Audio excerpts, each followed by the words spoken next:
Selamat datang di channel YouTube Surya Abdi Prahmana _PBS.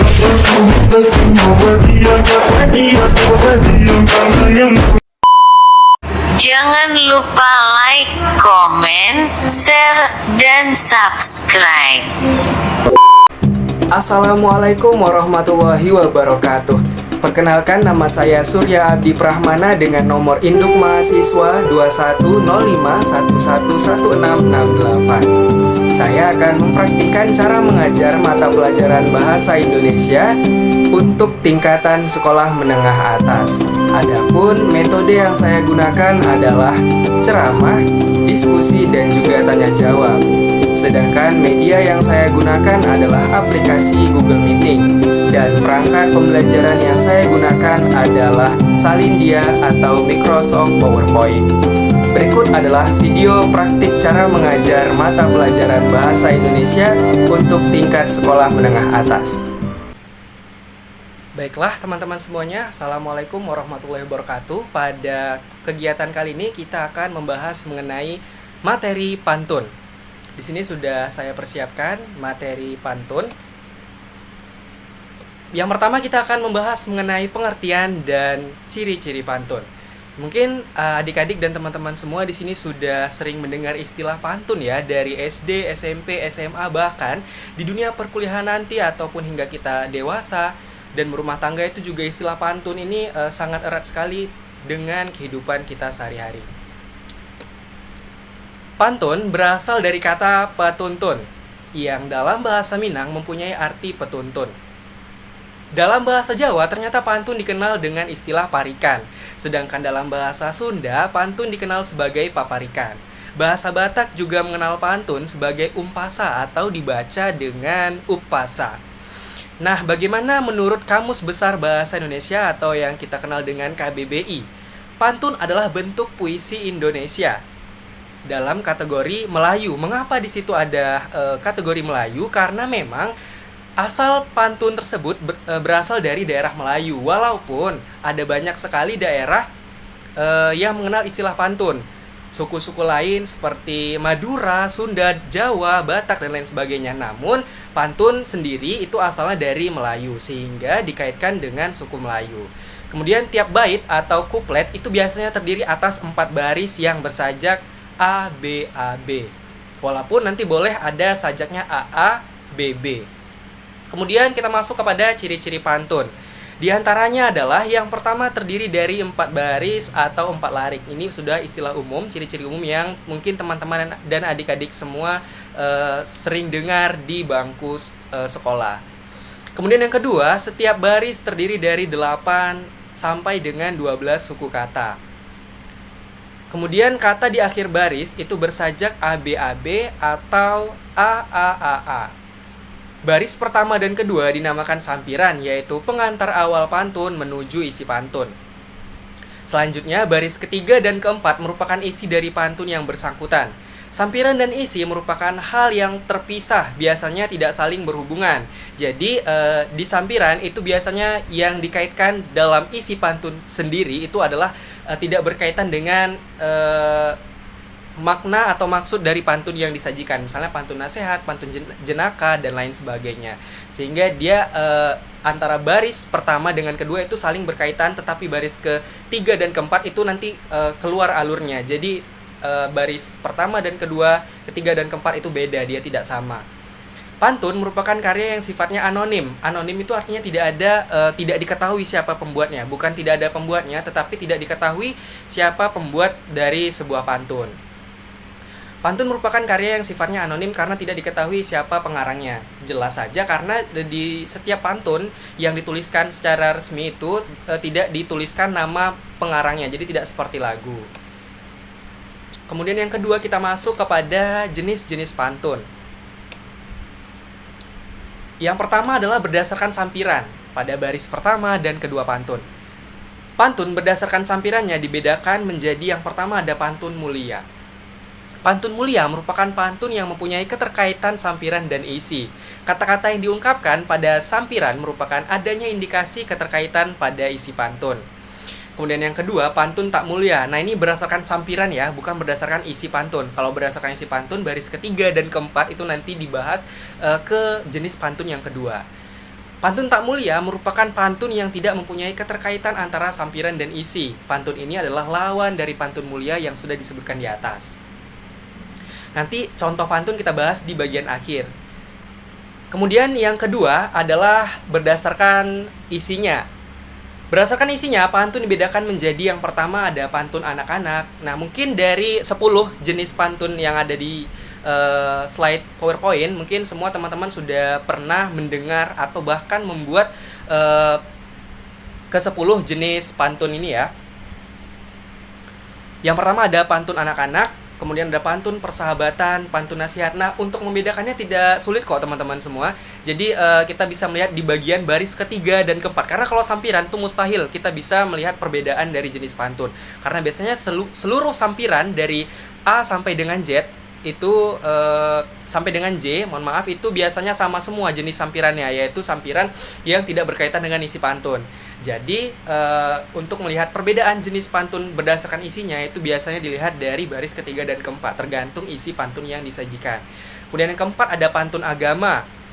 Yang kelima ada pantun budi pekerti, ada pantun jenaka atau pantun yang bersifat lawakan atau lucu. Kemudian pantun pahlawan, pantun cinta, pantun teka-teki, dan pantun perpisahan. Baiklah teman-teman semua, langsung saja kita masuk kepada tujuan dan contoh pantun. Tujuan pantun diantaranya adalah yang pertama untuk menyampaikan nasihat. Nah, jadi teman-teman, awal mula pantun diciptakan itu adalah untuk saling menasihati antara orang yang satu dengan orang yang lain. Seperti itulah salah satu budaya Melayu khususnya yang ada di Riau. Kemudian untuk menyatakan rasa sayang. Jadi orang-orang zaman dahulu itu biasanya membuat pantun sebagai ungkapan rasa sayang.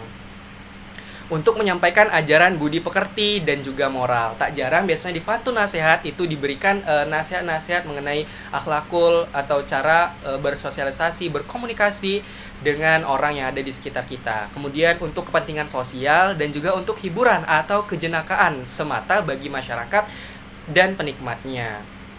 Kita masuk ke contoh pantun. Nah, adik-adik semua, di sini adalah contoh pantun yang saya buat ketika saya masih berada di bangku SD. Ini dia pantunnya. Krik krik krik suara jangkrik, jangkrik masuk ke rumah Rina. Abang tertawa makan keripik melihat adik kencing di celana. Nah, ini waktu itu saya buat pantun ini memang itu berdasarkan analisis dari ciri-ciri pantun tadi yang berakhiran AB. Nah, jadi mungkin di sini teman-teman timbul nih pertanyaan. Biasanya kita sering melihat pantun itu hanya huruf terakhirnya saja yang sama semua. Misalnya huruf K dengan A, K dengan A. Itu di contoh pantunnya, krik krik krik suara jangkrik itu kan akhiran hurufnya itu huruf K. Nah, kemudian huruf yang kedua di akhir kalimat yang kedua, sampiran yang kedua itu kan huruf A.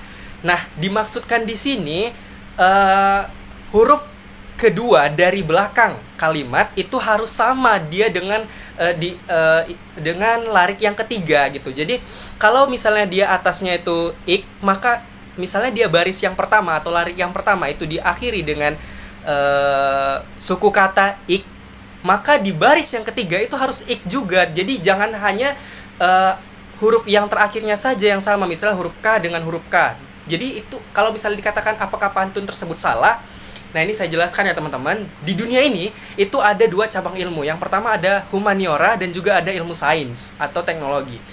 Untuk ilmu sains itu sampai dunia kiamat, sampai perkembangan zaman, kita lewati fase-fase perkembangan zaman. Ini kan kita generasi Z nih. Setelah generasi Z ada generasi alpha nanti adik-adik kita. Nah, 1 ditambah 1 itu tetap hasilnya 2, tidak bisa berubah adik-adik teman-teman sekalian. Tapi kalau ilmu yang sedang kita bahas ini adalah ilmu humaniora atau ilmu kemanusiaan. Jadi jurusan pendidikan bahasa dan sastra Indonesia, sosiologi dan lain sebagainya itu namanya cabang ilmu kemanusiaan, di mana suatu saat ilmu tersebut bisa berubah sesuai perkembangan zaman. Kita bisa saja mengatakan kalau pantun yang seharusnya dikatakan pantun itu 4 baris, tidak menutup kemungkinan di masa depan itu 1 baris saja bisa dikatakan pantun. Karena ilmu kemanusiaan semakin berkembang sesuai dengan kebutuhan manusia itu sendiri atau kebutuhan masyarakat. Tapi ilmu matematika, ilmu sains, sampai kapanpun ayam tetap akan bertelur, tidak bisa dia beranak. Nah, seperti itu. Tetapi kalau ilmu humaniora, ilmu cara bersosialisasi, pelajaran sosiologi, PKN itu dapat berubah. Jadi tidak ada hasil atau jawaban dari ilmu humaniora atau ilmu kemanusiaan yang bersifat tetap atau benar, sehingga apabila ingin menilai jawaban terkait ilmu kemanusiaan atau ilmu humaniora itu sebaiknya jangan menggunakan istilah benar atau salah, tetapi tepat, tidak tepat, atau kurang tepat. Nah, demikian teman-teman. Jadi kalau misalnya kita ingin menyatakan apakah pantun yang akhiran hurufnya saja benar sementara huruf keduanya tidak sama, apakah itu dapat dikatakan pantun? Khusus untuk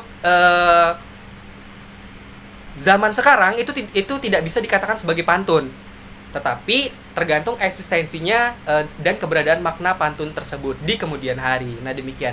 Jadi untuk sekarang bagaimana cara penulisan pantun yang benar itu kalimat huruf kedua terakhir itu harus sama kedua-duanya dengan baris di atasnya. Jadi kalau baris pertama ik, maka baris ketiga ik. Kalau baris pertama na, maka baris ketiganya juga harus berakhiran na atau na. Jadi nggak boleh hanya huruf terakhirnya saja yang sama, huruf kedua terakhir juga harus sama.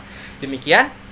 Kemudian contoh yang kedua, ada ular makan ayam, abang mencium tangan opung, kakak tertawa kecemplung di kolam melihat adik kena tai lincung. Tai lincung itu kotoran ayam. Nah, jadi dari sini kita bisa menelaah mengenai unsur-unsur atau struktur pantun tersebut. Jadi huruf kedua terakhir harus sama dengan baris lawannya. Apabila sampiran pertama dia harus sama dengan isi yang pertama. Kalau dia sampiran kedua juga harus sama dengan isi yang kedua, di mana yang dimasukkan adalah huruf pertama dan huruf kedua dari akhir baris.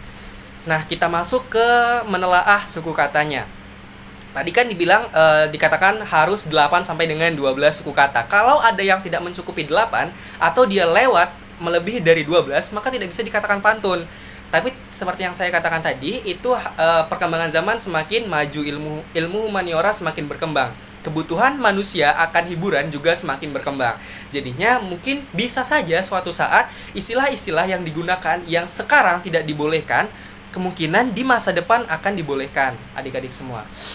Misalnya nih, krik, krik, krik, suara, jangkrik. Ini pas dia 8 suku kata. Maka baris pertama sampiran pada pantun yang pertama itu benar dia atau tepat karena memenuhi syarat pantun itu sendiri, yakni 8 sampai dengan 12 suku kata. Kemudian yang kedua, sampiran yang kedua, jangkrik masuk ke rumah Rina. Ini 9, artinya juga tepat karena batasnya 8 sampai dengan 12 suku kata. Artinya yang diperbolehkan adalah 8, 9, 10, 11, dan 12. Kemudian abang tertawa makan keripik. Ini 10, artinya juga tepat atau diperbolehkan. Melihat adik kencing di celana. Ini 11, artinya juga diperbolehkan. Artinya di zaman sekarang apabila teman-teman semua melihat pantun yang terdiri dari satu bait itu terdiri dari 4 baris atau 4 larik, teman-teman semuanya, apabila tidak memenuhi suku katanya, maka pantun tersebut dapat disalahkan atau kurang tepat maksudnya. Kemudian pada pantun yang kedua, ada ular makan ayam. Ini tepat 8 suku kata, maka diperbolehkan. Kemudian abang mencium tangan opung. Ini 9, maka diperbolehkan. Kakak tertawa kecemplung di kolam. Ini 11, diperbolehkan. Dan yang terakhir, melihat adik kena tai lincung. Ini juga 11, maka diperbolehkan. Baiklah, mungkin cukup sekian mengenai pembahasan dari contoh dan struktur pantun. Kita masuk kepada slide yang terakhir nih, teman-teman semua. Di sini ada sebuah kata-kata masukan ya atau motivasi dari seorang sastrawan ternama di Indonesia, yaitu Bapak Pramudia Anantatur.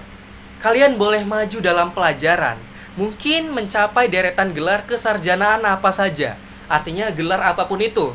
Tapi tanpa mencintai sastra, kalian tinggal hanya hewan yang pandai.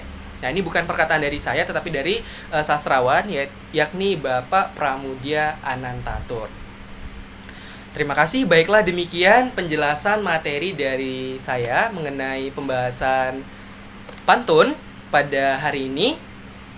Mungkin adik-adik semua ada pertanyaan khusus materi pantun. Jika ada boleh ditanyakan, boleh off cam ataupun boleh juga mute ya. Maksudnya unmute, kemudian ditanyakan apa yang ingin ditanyakan, atau juga boleh menanggapi. Pada adik-adik disilahkan.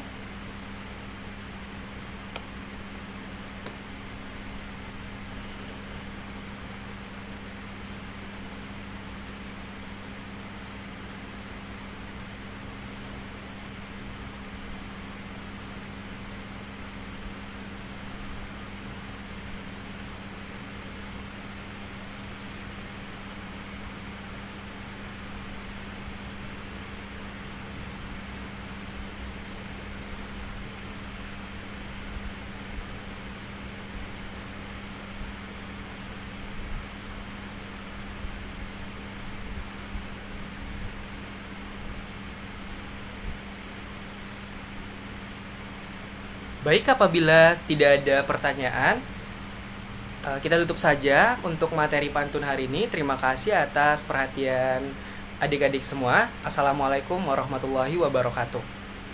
Baiklah, itulah praktik atau cara mengajar mata pelajaran Bahasa Indonesia tingkat sekolah menengah atas dengan materi pantun. Terima kasih atas segala perhatian dan mohon maaf apabila ada kesalahan. Wassalamualaikum warahmatullahi wabarakatuh.